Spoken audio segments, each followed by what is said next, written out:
Histoire. Jean-Claude et Cédric sont convoqués à un entretien d'embauche.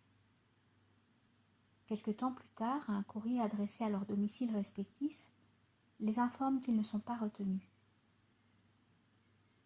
Déçu, Jean-Claude se laisse abattre et peste contre sa malchance. Son humeur devient exécrable.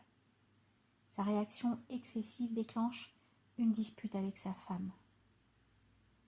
Il s'enferme dans sa rancœur. Évidemment, les lettres de motivation qu'il écrit par la suite s'en ressentent et sa recherche d'emploi traîne en longueur. Cédric a lui aussi été déçu de ne pas avoir obtenu le poste.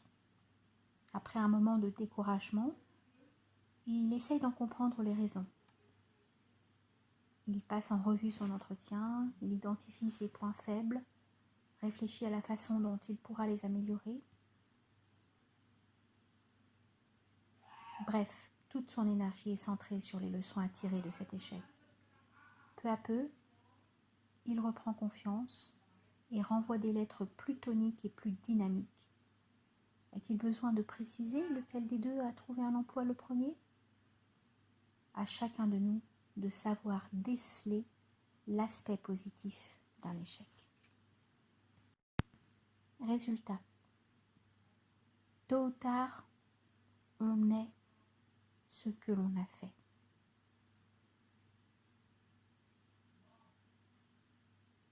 Faute. Commettre une faute n'est pas grave.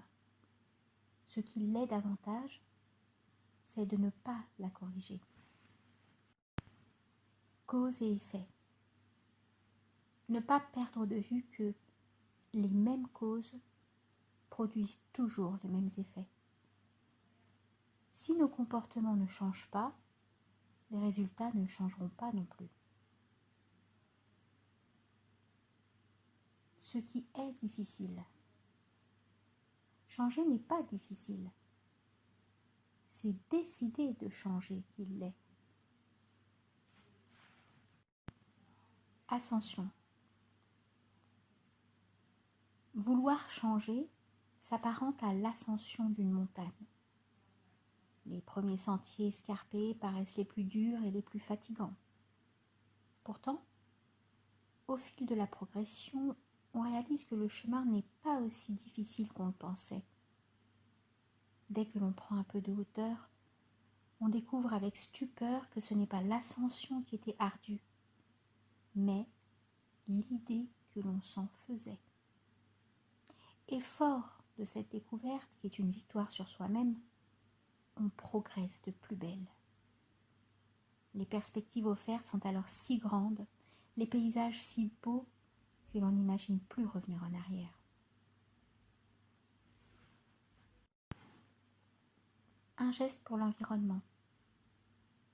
On se pique tous d'être sensibilisés aux questions d'environnement et de pollution. Pourtant, que faisons-nous de concret au quotidien pour contribuer à améliorer la situation ? Rien, ou peu de choses. Alors, plutôt que de nous nourrir de paroles et d'intentions, harmonisons nos gestes et nos pensées. Ne pas laisser trop de lumières allumées dans la maison, respecter les limitations de vitesse, s'obliger une fois par semaine à ne pas prendre sa voiture, faire l'effort de trier ses ordures, ramasser un sac en plastique qui traîne dans la rue, acheter une lessive écologique ou des aliments issus de la culture biologique. Il y a tant à faire. Tout cela paraît dérisoire, mais l'effort de chacun peut contribuer à améliorer la vie de tous. Apprécier ce qui est fait. Parfois, il est bon d'apprécier ce qui est accompli, au lieu de se focaliser sur ce qui reste à faire. Clé. Le bonheur consiste à se contenter de ce que l'on a et à oublier ce que l'on voudrait. Ne pas appartenir à ses biens. Un jour ou l'autre, ce ne sont plus les biens qui nous appartiennent, mais nous qui leur appartenons. insouciance. Réapprendre l'insouciance et la légèreté, ces aptitudes au bonheur oublié qui rendent les enfants si heureux.